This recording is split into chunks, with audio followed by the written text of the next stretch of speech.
Cette émission a été rendue possible grâce à notre partenaire, le Parlement européen. Ici, toujours au Parlement européen, je vous rappelle que la semaine prochaine, jeudi 2 mai, une émission exceptionnelle Backseat à la Sorbonne, dans le grand amphithéâtre de la Sorbonne. Il y a 1200 places, n'hésitez pas à prendre vos places, le lien est dans le chat et en description de cette vidéo YouTube. Vous aurez le droit à 17h à un jeu de rôle animé par Fibre Tigre et la team Backseat, un jeu de rôle spécial politique. Et dans la deuxième partie d'émission, on continue, on ne quitte pas l'antenne, on sera toujours dans le grand amphi de la Sorbonne et vous pourrez assister à un grand oral des têtes de liste à l'élection européenne. On sera à quelques jours seulement du premier tour, donc une programmation absolument exceptionnelle que nous vous proposons en partenariat Backseat Libération. D'ailleurs, Libération, avec le code promo Backseat, vous pouvez avoir un mois gratos, même pas besoin d'enregistrer sa carte bancaire, tranquille, allez-y, profitez-en.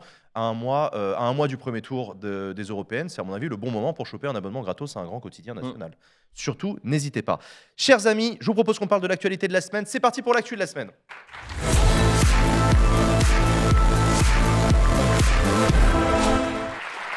Et l'actualité, elle a été marquée cet après-midi par un discours d'Emmanuel Macron, un discours fleuve dans le grand amphi de la Sorbonne, l'amphi Backseat, un discours fleuve, un discours de la Sorbonne sur l'Europe.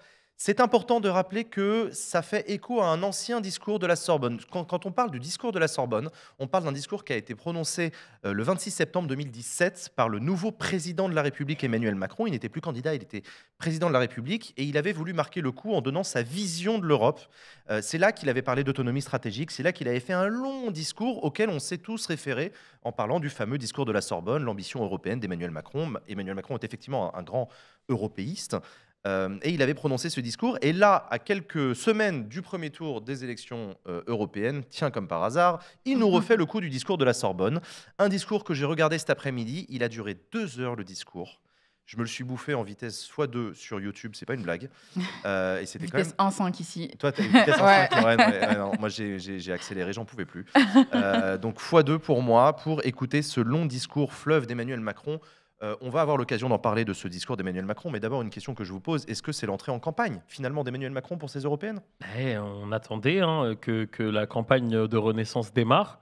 Elle a commencé, on avait donc le directeur de campagne de Valérie Ayé, Emmanuel Macron, aujourd'hui à la Sorbonne. Ah oui, c'est ça. Mais pas la candidate principale. Mais on attend toujours Valérie Ayé pour faire un grand discours, voilà. Mais personne la respecte en fait. Genre, Attal, il la respecte pas. Il était là en mode non, mais la campagne n'a pas trop commencé et tout. Elle était là en mode je fais des tractages, monsieur. C'est très particulier la campagne de la République en marche, pardon, qui s'appelle Renew, Renaissance. D'ailleurs, c'est important. Le nom Renew, c'est le nom d'un groupe européen. Et c'est important pour le parti d'Emmanuel Macron de porter le même nom que le parti européen. C'est pour dire à quel point ils sont très européistes. Parenthèse fermée. C'est très très bizarre cette campagne effectivement qui se fait à plusieurs voix. Valérie Ayé est très peu audible. Emmanuel Macron en majesté et Gabriel Attal au quotidien à la Sarkozy, des annonces. On avait déjà vu ça avec Nathalie Loiseau à l'époque à la dernière élection européenne où ça avait tardé, ça avait pris du temps. Nathalie Loiseau n'était pas très audible et c'était Emmanuel Macron qui avait pris la parole par des petits discours détournés, des petites prises de parole détournées pour faire campagne. Bon, est-ce que c'est faire Chacun en pense ce qu'il veut. Emmanuel Macron, dans ce discours de la Sorbonne d'aujourd'hui, a martelé un thème qui lui semblait important, c'est l'Europe est mortelle. L'Europe peut mourir. Et ça ne dépend que de nous et de nos choix.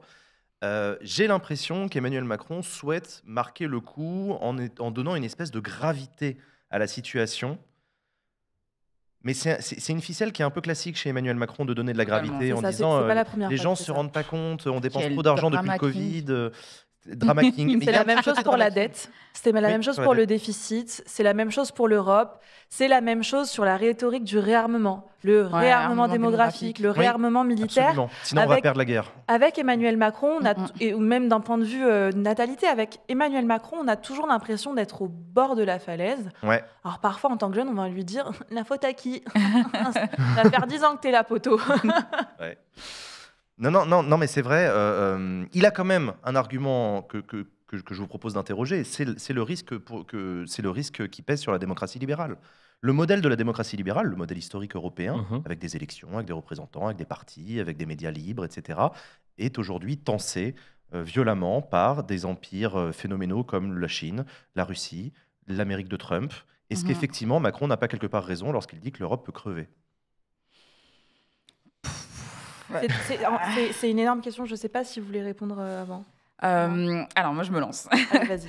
En fait, moi, je trouve que Macron n'est pas le démocrate qu'il prétend être en termes de partage du pouvoir. Donc, ne serait-ce que déjà au niveau de l'Assemblée nationale.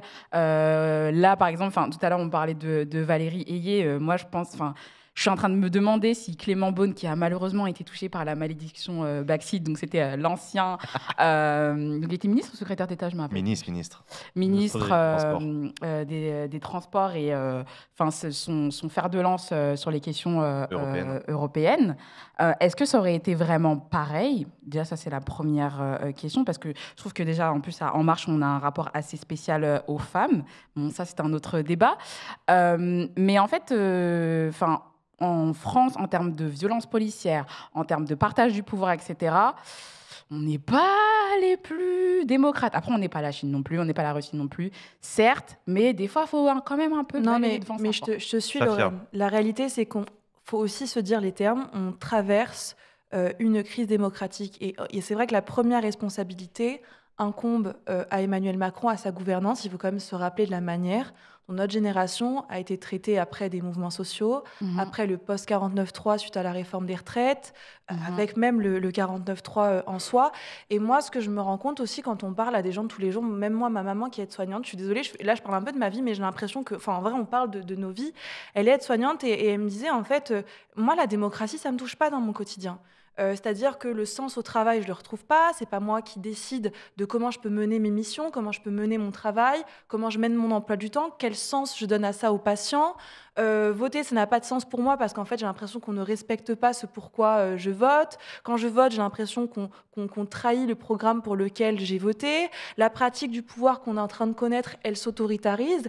Et oui, on est en train de faire face à une crise. Ça ne veut pas dire qu'on a changé de régime, mais évidemment qu'on reste dans une démocratie qui respecte certains droits fondamentaux, bien que pour moi, on reste en ce moment dans une montée en autoritarisme. Il faut voir la manière, on en parlera, dont a été traité le mouvement pour la Palestine.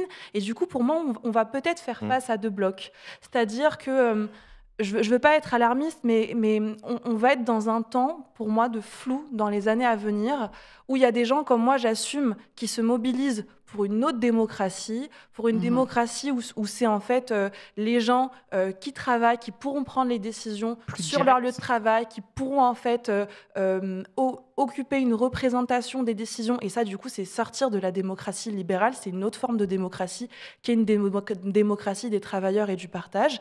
Et après, moi, je pense qu'il y a des gens qui portent d'autres projets politiques. Et là, c'est celui de l'extrême droite. Et là, dans ce cas-là, c'est une partie de la société qui, face à cette crise libérale, vont demander plus d'ordre, plus d'autoritarisme, plus de Peut-être que c'est pour ça que Macron dit que voilà, ça va être très compliqué. Peut-être que c'est pour ça que Macron dit que la démocratie est menacée quand on a un Bardella à plus de 10%. Mais c'est ça, mais c'est quelle démocratie? Et c'est cette démocratie libérale. Malek. Et surtout, parce que c'est pas la première fois qu'on entend qu'on se demande où est la promesse européenne. Est-ce qu'on n'est pas arrivé au bout d'un cycle? Est-ce que l'Europe va pas finir par mourir?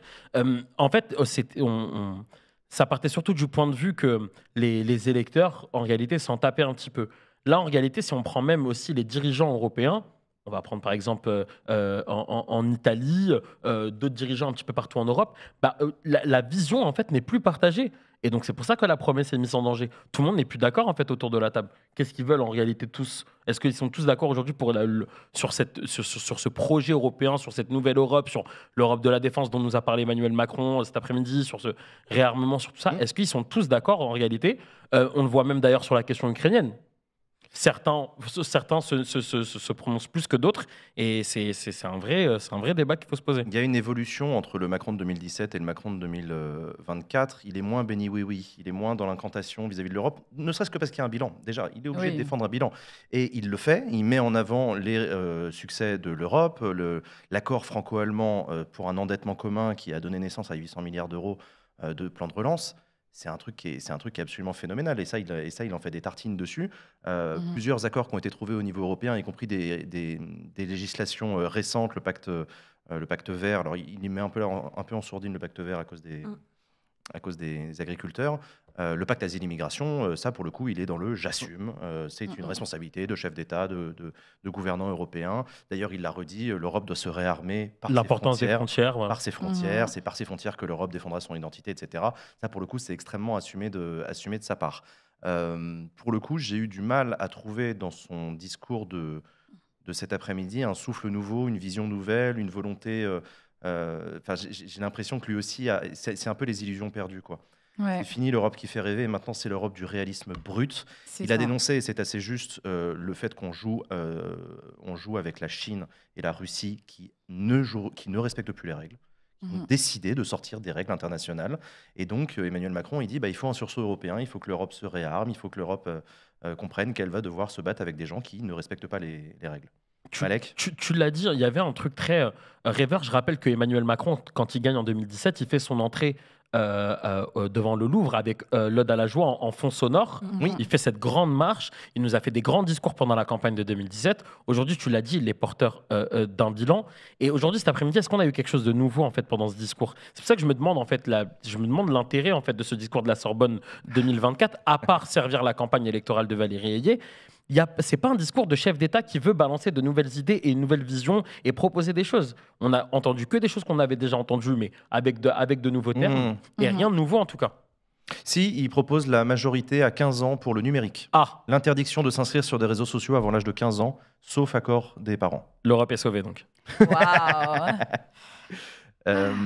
Safia, toi, tu as été marquée par le discours de Gabriel Attal sur la jeunesse.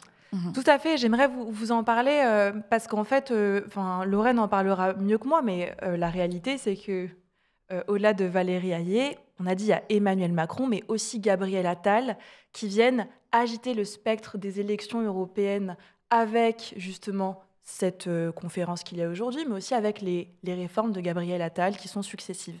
Et à Gabriel Attal, il s'adresse spécifiquement à nous les jeunes, mais d'une manière qui est assez hardcore, parce qu'en réalité, dans un corps de jeunes, il fait du vieux. Je m'explique. Ces annonces, elles reposent sur 2 piliers. Le premier, c'est qu'il souhaite réformer, si vous voulez, la justice pour mineurs, pour simplifier. Dans la justice pour mineurs, il y a un principe assez clair, qui s'appelle l'inversion de principe. Je ne sais pas pourquoi ça s'appelle comme ça, je ne suis pas juriste, mais qui en fait, si vous voulez, découpe la peine en 2 pour les mineurs, qui la réduit de moitié la plupart du temps.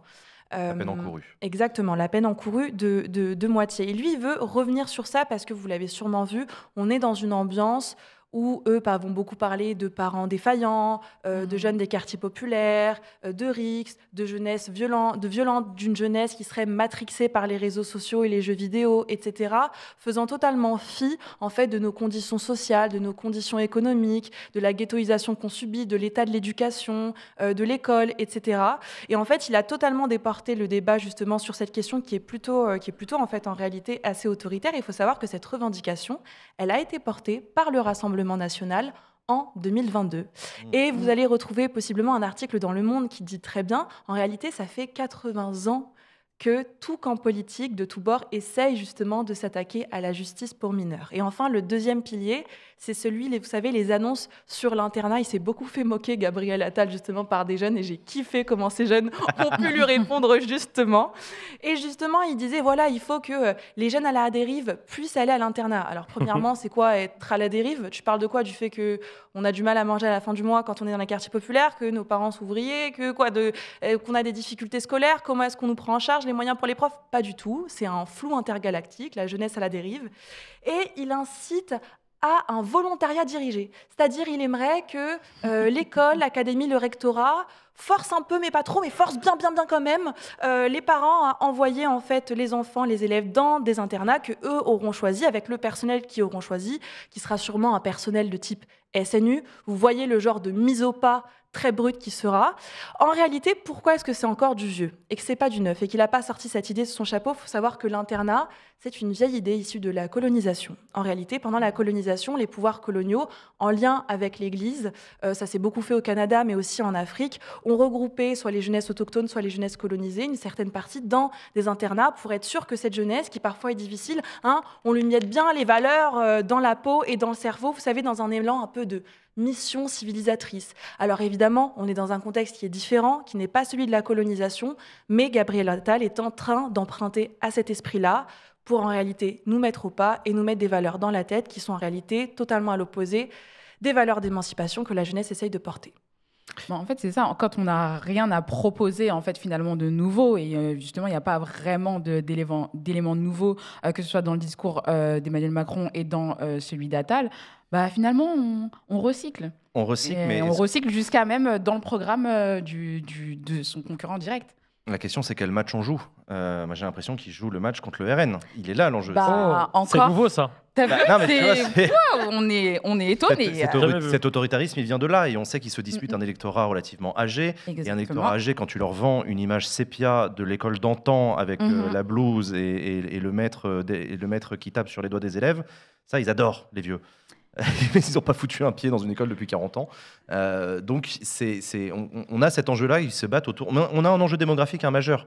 Les jeunes sont minoritaires. C'est une minorité éternelle, la jeunesse, par définition. Ouais. Mais c'est une minorité aussi démographique en ce moment et qui fait qu'elle ne peut pas gagner dans les urnes. Donc, on est obligé de faire avec des vieux. Déjà, un jour, il va falloir convaincre les vieux d'arrêter de mal regarder les jeunes. Ouais, non seulement, déjà, elle ne peut... Enfin, on est minoritaire en tant que jeunes, mais aussi, en plus, on ne se mobilise pas. Donc, ils sont là... À quoi bon leur parler? Au contraire, on va un peu jouer un match intergénérationnel, génération contre génération. Et voilà, en fait. Et c'est tout ce qu'il y a à proposer pour l'instant. Sur le match Renaissance-RN, en fait, au-delà d'être une recette qu'on a déjà vue et revue, il est un peu bloqué, en fait, Emmanuel Macron, parce que Quentin le disait très bien tout à l'heure, Bardella aujourd'hui ne défend plus le Frexit, c'est ce que défendait à l'époque le Il défend plus rien, c'est aussi ça la nouveauté. On va en parler tout à l'heure. Il défend des TikTok, c'est plus sympa. On peut même prendre aussi du côté de la France insoumise qui défendait donc un plan A, un plan B. C'est plus vraiment le discours aussi de Manon Aubry. Donc aujourd'hui, sur cette confrontation où ce qu'il aime bien de faire ça, Emmanuel Macron, il dit à chaque fois c'est moi ou le chaos. Évidemment que l'extrême droite ce sera toujours le chaos, mais bon, en réalité, il fait que, et c'est pas moi qui le dis, c'est les chiffres, il ne fait que faire monter l'extrême droite. On en parlera tout à l'heure avec notre invité politique, mais je pense que la majorité a une petite responsabilité. Alors on va parler de l'extrême droite, mais avant ça, il y a un autre discours qui a été prononcé hier. Qui ça? C'est Raphaël Glucksmann, figure-toi. Raphaël Glucksmann qui a vu le discours de Macron prévu le 25, il s'est dit « Oh putain, j'ai un discours la veille, je vais te faire le meeting de l'année, mon gars ». Et il a tout fait péter, c'était ici à Strasbourg, il en a fait son grand discours de campagne, juste avant le discours d'Emmanuel Macron. Discours intéressant pendant lequel il a dénoncé la faillite stratégique de Macron face à Poutine. Ce que veut dire en fait Raphaël Glucksmann, c'est que 2017, discours de la Sorbonne, plein de volontarisme d'Emmanuel Macron, le grand européen, etc. 2020, c'était en quelle année Poutine, c'était 2019. Oui, c'est ça, la russophilie d'Emmanuel Macron en 2019, qui invite Vladimir Poutine à Versailles pour discuter. Selon Raphaël Glucksmann, ça a tué complètement l'esprit européen d'Emmanuel Macron. Raphaël Glucksmann, il est connu politiquement pour ses combats internationaux. Il est connu pour sa défense des Ouïghours, qui est une minorité musulmane opprimée par la Chine, et il est connu pour sa défense de l'Ukraine envahie par la Russie. Est-ce que ce diptyque-là suffit à faire une campagne pour Raphaël Glucksmann? Visiblement, dans les sondages, ça a l'air de le porter. Elle était bonne, cette question. Moi, je pense qu'il joue sur plusieurs plans. Peut-être Malek t'en parlera mieux que moi, mais il y a un premier électorat, moi, je pense, avec la question internationale ouïghour. Je ne sais pas si tu veux revenir dessus. Et pour moi, il y a un autre électorat sur la question de la défense. Oui, alors je ne suis pas du tout docteur en sciences politiques et je salue l'ami Antoine Bristiel. mais je suis le docteur. Le docteur. Il a fait une super interview d'ailleurs, allez la lire. Ouais. Figaro. Mais mangez tout ce que fait Antoine Bristiel, mangez-en, c'est bon pour la santé. Vas-y, continue Malek. Il y a une forme de vote utile, comme c'était un petit peu le cas pour Jean-Luc Mélenchon sur l'élection présidentielle de 2022. Il y a une forme de vote utile là autour de Raphaël Glucksmann. On voit que 27% qui ont voté, 27% de ceux qui se prononcent aujourd'hui, comme voulant voter pour Raphaël Glucksmann, ont voté pour Jean-Luc Mélenchon en 2022.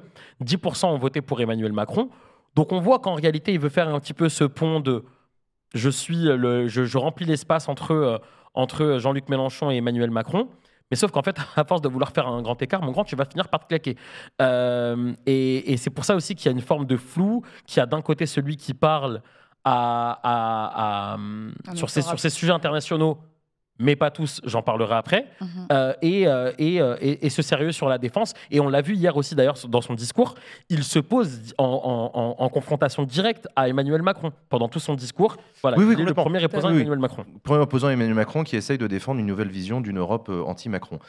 Safia, et après on parlera des sondages parce que c'est intéressant. Ouais, parce que moi du coup, je voulais parler de l'autre partie de l'électorat qui essaye de séduire Raphaël Glucksmann, qui est plus la partie, on va dire, macroniste de l'électorat.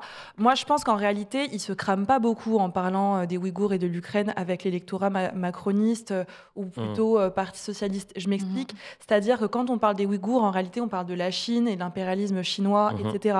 Par contre, Raphaël Glucksmann va toujours se garder de parler des sujets internationaux qui ont à voir avec les responsabilités occidentale. Et c'est pour ça que, notamment sur la question de la défense, Raphaël Glucksmann est très aligné sur la position d'Emmanuel Macron, où en réalité les deux rêvent d'un Occident qui est fort, d'une Union européenne qui est forte.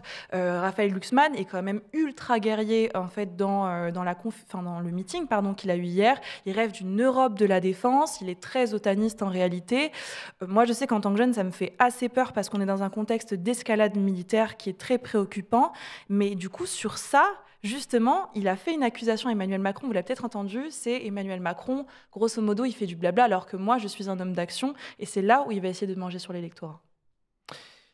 Pour préparer cette émission, on s'est amusé à aller rechercher les sondages du mois d'avril 2019, pour voir ce que ça donnait avant l'élection 2019, pour comparer avec les résultats. Je ne sais pas du tout si ce sera la même au cours de cette élection, mais il y avait eu des surprises. Par exemple, les Républicains, ils étaient surestimés dans les sondages. Ils étaient donnés à 15%, ils se sont pété la gueule à 8%. Et là, ils repartent avec la même tête de liste. La République En Marche, ils avaient fait exactement le même score que ce qui était prévu par les sondages, c'était 22%. Les socialistes, ils étaient prévus à 6, ils ont fait 6. Ils ont fait exactement ça. Et ensuite, tu as le duo Vert France Insoumise, où il y a eu une inversion complète. La France Insoumise était donnée à 9% et ils sont tombés à 6% finalement. Et les Verts, ils étaient donnés à 8%. Et agréable surprise pour les Verts, ils sont montés jusqu'à 13%. Je ne sais pas si on aura les mêmes dynamiques au cours de cette élection, mais ce qu'on voit aujourd'hui, en tout cas à gauche, c'est Raphaël Glucksmann qui est aux alentours de 12%. Est-ce qu'il est surestimé? J'en sais rien. Tu parlais d'un vote utile, toi, tout à l'heure, Malek. Oui, et pardon, désolé. Ce que je voulais dire surtout, c'est que les Verts aujourd'hui sont annoncés très bas. Et ils jouent un petit peu dans les médias aujourd'hui sur cette petite musique de oui, mais aussi on était annoncé très bas en 2019 et regardez ce qu'on a fait. Donc, oui, ils jouent là-dessus, bien sûr. Et ils se le disent en interne. Donc suivez le train. Ça, c'est sur notre partie gauche. Moi, ce qui m'inquiète aussi surtout, c'est le score que l'on attribue aujourd'hui dans les sondages à Jordan Bardella pour l'extrême droite. Pour le Front National, on l'annonce à 32%. C'est énorme. Est-ce qu'il est surgonflé ou est-ce que, et moi c'est peut-être un petit peu même ma peur, est-ce qu'il n'est pas sous-estimé? Puisqu'en réalité, on peut voir, il peut y avoir un bond dans un sens comme dans l'autre. Moi, c'est plutôt comme ça en fait que je vois, où je me demande si les instituts de sondage vont tomber juste ou pas. Voilà. Encore une fois, grande particularité des élections européennes, c'est la volatilité des électorats, c'est phénoménal. Les décisions se prennent dans les jours qui précèdent, si ce n'est le jour J, devant le bureau de vote, et même la décision de participer à l'élection ou de ne pas y participer. Il y a quand même un énorme taux d'abstention aux élections européennes, et c'est ça qui joue, c'est la mobilisation, comme beaucoup, qui peut renverser l'élection. Il y a un autre meeting qui s'est tenu à Strasbourg aussi, c'était mardi, c'était celui de Manon Aubry. Manon Aubry, la tête de liste pour la France Insoumise. On a un extrait vidéo de ce meeting de Manon Aubry, qui s'est passé dans un contexte un petit peu particulier. C'est le contexte des convocations judiciaires de Rima Hassan et de Mathilde Panot pour apologie du terrorisme, entre guillemets, de scandaleuses tentatives du pouvoir policier d'intimider des femmes politiques en pleine campagne, en leur reprochant des propos tenus ou des absences de propos tenus dans le contexte post-attaque du 7 octobre dernier. C'est un contexte très particulier parce que la France Insoumise mise beaucoup sur Rima Hassan, donc il y a une volonté de la part de la France Insoumise d'aller sur le terrain du conflit israélo-palestinien, mais à leur corps défendant aussi, ils sont mis sur le conflit israélo-palestinien par ces décisions. Est-ce que c'est une stratégie intéressante pour eux? Est-ce qu'ils sont dans la merde du coup à cause de ça? Avant de revenir sur la stratégie, Jean, il faut dire que ce qui se passe, c'est un petit peu un tournant. On a une présidente d'un groupe d'opposition qui va être convoquée par la police. Ce qu'il faut aussi préciser, c'est qu'elle n'est pas convoquée suite à une autosaisine du procureur de la République, mais suite à une plainte d'un collectif d'avocats. C'est simple, ils ont déposé des plaintes contre tout le monde. Daniel Obono, Rima Hassan, Mathilde Panot, ils se sont dit bon, on verra sur qui on va tirer des flèches, on va voir où est-ce que ça va planter. Et finalement, c'est rentré. Mais ce ne sont que des convocations par la police, on le rappelle. Tu l'as dit, Manon Aubry, en décidant de mettre Rima Hassan, qui est donc présidente de l'Observatoire des camps de réfugiés palestiniens.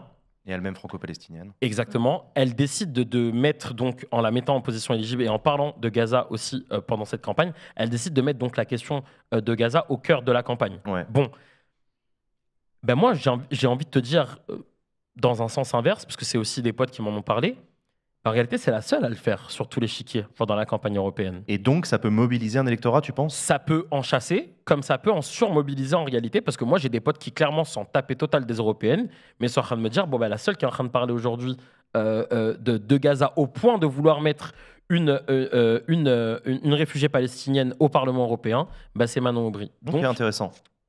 Les questions internationales sont rarement les questions les plus décisives dans les élections d'une manière générale. C'est pour ça que je pose la question. Si tu regardes les priorités qui sont données par les électeurs, c'est d'abord l'inflation, le pouvoir d'achat, l'immigration, la sécurité. Enfin, tu vois, c'est un peu les thèmes classiques. La question internationale est rarement prioritaire. La donne a changé aussi ces quelques années. Et là, avec l'Ukraine et la Palestine, je pense que ça a redéplacé beaucoup de choses. Ouais, c'est possible que l'Ukraine aussi, tu as raison, ait bougé les choses. Je sais ça fait partie des préoccupations des Françaises et des Françaises, malheureusement. On voit la planète en guerre de part et d'autre. Il y a de l'éco-anxiété chez la jeunesse notamment, mais ça ne m'étonnerait pas qu'on montre également qu'il y a une anxiété en fait, par rapport à la guerre. En fait. Surtout que, contrairement à d'autres générations, on n'a pas connu de guerre. Et j'espère que ça restera comme ça. Oui, non, je suis d'accord avec toi. C'est le retour du tragique dans l'histoire, pour citer un grand homme qui s'appelle Emmanuel Macron. Safia, toi, tu es aussi inquiète de cette ambiance répressive ? Je suis très, très inquiète de cette ambiance répressive, sachant que... Alors moi, je suis étudiante à Nanterre, donc j'ai milité sur la fac sur la question palestinienne. Donc il faut savoir qu'en fait, ça fait des mois qu'on est harcelé ou menacé de mort, en fait, que ce soit en physique ou sur les réseaux sociaux, qu'on a des meetings, des événements qui ont été annulés parce que les présidences de nos facultés... dès qu'on a un événement qui s'organise, en fait, il y a des centaines, voire des milliers de mails qui sont envoyés et ciblés en fait, par les présidences d'universités de personnes qui soutiennent inconditionnellement les agissements de l'État d'Israël. Et en fait, ces mails-là sont très souvent menés par les mêmes personnes qui sont capables, de manière groupée, d'organiser des plaintes contre certaines figures militantes. D'où les annulations en cascade. Exactement. Et d'où les annulations en cascade, du coup, dans les facs. Mais ça, c'est allié aussi avec, du coup, l'annulation de la conférence à Lille de Rima Hassan et de Jean-Luc Mélenchon. Mais ce qui a été scandaleux, pour moi, ce qui a été un tournant et ce qui fait qu'on est sorti, entre guillemets, de notre entre-soi un peu répressif dans le monde universitaire, pour moi, c'est ces dernières semaines où la conférence de Jean-Luc Mélenchon et de Rima Hassan, elle a été annulée une deuxième fois. Il faut savoir que le jour même, donc c'était jeudi dernier, il y a un syndicaliste de la CGT, de l'UD-CGT Nord, qui a été condamné à 1 an de prison avec sursis pour son soutien à la Palestine. Ensuite, on a eu des convocations en cascade d'Anas Kazib, de syndicalistes Sudrail, de Sima Asbag, ensuite Mathilde Panot, Rima Hassan. Moi, ce qui m'inquiète, c'est qu'en fait, on ne peut pas maintenant s'arrêter, se dire à qui le tour. Et il y a beaucoup de voix qui se sont prononcées, notamment à travers les réseaux sociaux, des voix qui sont plus à gauche que LFI. Donc on a les Olivier Besancenot, on a Anas Kazib, on a des organisations comme la Jeune Garde, on a aussi des organisations associatives qui ont dit « Et si on ne rentrerait pas dans une dynamique unitaire ?» Meeting, manifestation, rassemblement, collectif d'avocats, on n'en sait rien pour faire en sorte qu'on ne se dise plus à qui le tour et qu'à chaque fois que l'un d'entre nous est touché, on riposte collectivement. Et là, c'est vrai que LFI s'est toujours positionné contre la répression, mais moi, ce qui m'a étonnée, c'est que LFI a parlé des étudiants, a parlé du syndicalisme, ils ont parlé d'eux, mais ils ont très peu parlé des figures militantes et politiques qui sont plus à gauche qu'eux, plus petits qu'eux, qui ont été victimes de la répression. Parce que je pense qu'en fait, pour la France insoumise... En même temps, ils ont refusé de faire alliance avec eux, donc... Oui, mais justement, moi, c'est ce que je me dis, c'est que dans un contexte de répression, on est censé mettre de côté les enjeux électoralistes. Parce qu'il faut savoir que pour LFI, l'enjeu pendant les élections européennes, je suis désolée, je bégaye un peu, j'ai du mal à trouver mes mots, mais c'est qu'en fait, ils veulent dire, nous, dans la cour des grands, on est les plus à gauche. On porte la voix de la Palestine. Donc si vous voulez S'ils se mettent un moment dans une dynamique unitaire et que les gens se rendent compte qu'en fait, il y a plus à gauche qu'eux et il y a des gens qui portent aussi la question palestinienne, forcément, ça peut noyer leur stratégie. En tout cas, ils ont une inquiétude. Et moi, je ne pense pas qu'ils devraient tellement s'inquiéter de ça parce qu'en réalité, je pense que les gens seront satisfaits d'une prise de responsabilité commune sur la question de la répression parce que ça inquiète beaucoup de gens. Je comprends le seul truc que je pointais, c'est que la France Insoumise a refusé de faire alliance avec le NPA pour les européennes et que du coup, c'est compliqué cette démarche unitaire pour eux de le faire. Du coup, c'est le drame de la politique. Hein. Mais après, il y a quelque chose où en politique, c'est quand même pensé, c'est que dans un contexte de répression, le front uni peut exister. Ça ne veut pas dire qu'on discute des enjeux électoraux ou des enjeux stratégiques. Ces enjeux-là, sont souvent mis de côté quand on parle de répression. Ouais. Lorraine, toi, tu faisais un parallèle avec Glucksmann et son combat pour les Ouïghours. Le fait de placer comme ça un combat international en tête. Exactement. En fait, Raphaël Glucksmann a été notamment connu sur son réseau social, je pense, préféré, Instagram, pour avoir défendu la minorité ouïghour avec le fameux mouvement des PP, des profils, photos de profil bleus sur Instagram, ou même en fait, moi ça m'a super étonnée dans mon entourage, des gens qui s'intéressaient pas du tout à la politique, avaient mis des photos de profil bleus, voire même limite j'étais une des dernières au courant dans mon entourage, j'avais l'impression, parce que je ne follow pas Raphaël Glucksmann, mais bon bref. Et hop, sniper, c'est parti. ça c'est dit. Non, je rigole. Mais en fait, il met en avant ça. Et de l'autre côté, il y a le va-t-en-guerre. Donc effectivement, il est comment dire, déjà il ne parle pas de tous les conflits. Ou en tout cas, il n'est pas aussi clair sur tous les conflits, notamment sur Gaza. Et justement, dans le contexte de répression, il y a LFI aussi qui est beaucoup accusé de mobiliser l'électorat musulman. Et tout à l'heure, on parlait de... accusé par les fachos. Par les fachos, clairement. Mais moi, ce qui me fait un petit peu peur dans cette stratégie d'internalisation, de mettre la question de Gaza en premier plan de la stratégie politique, même si c'est une question importante, c'est moi, justement, est-ce que ça ne va pas faire monter le RN, en fait, dans les urnes, en fait. Et moi, c'est vraiment une inquiétude que j'ai. Puisque tu en parles, et on était juste, la transition est toute trouvée, je voulais qu'on parle justement du Rassemblement national. N'y a-t-il pas un paradoxe du RN donné aussi haut dans les sondages? Tu l'as dit, Malek, plus de 30%. Ils ont placé au cœur de leur campagne, la campagne de Jordan Bardella, la question de l'immigration. Et pourtant, ce n'est pas du tout un enjeu central dans les sondages. Pour les gens, 25%, voilà.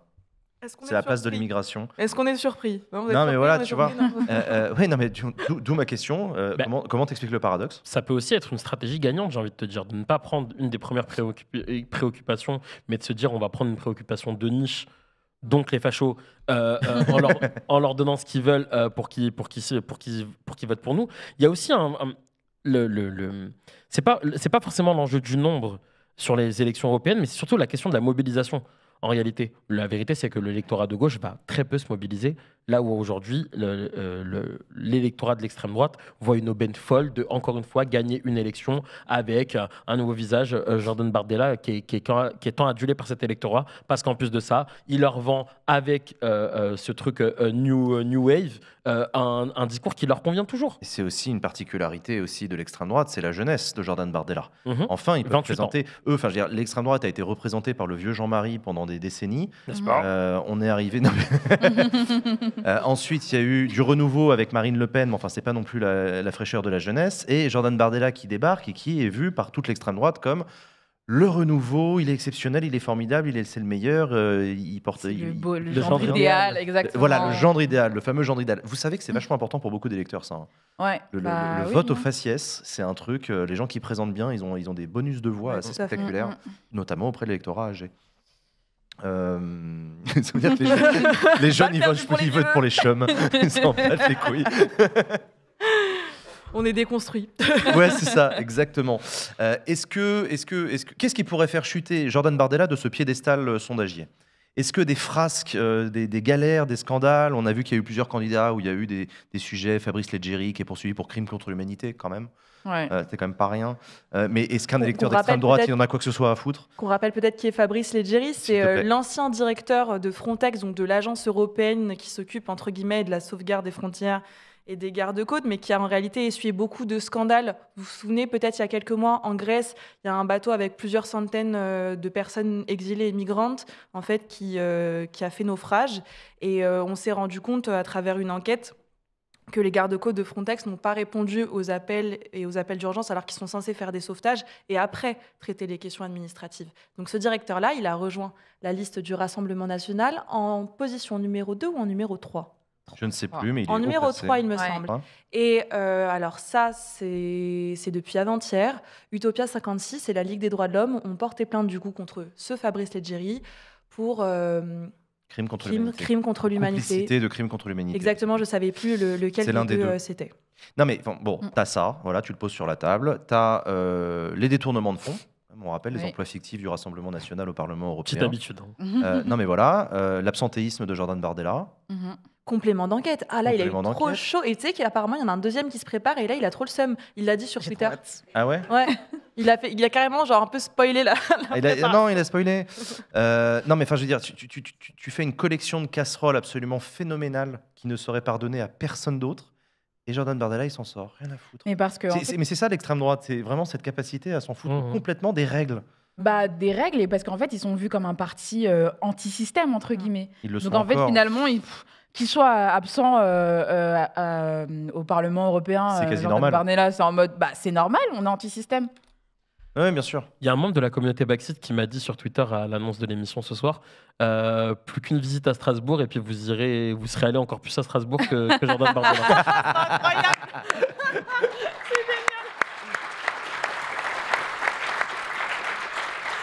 C'est vrai, la dernière fois que je suis venu à Strasbourg, j'ai croisé Jordan Bardella dans un couloir et il y avait des caméras et des micros, il ne s'intéressait qu'à ça, il n'était pas en séance en train de voter.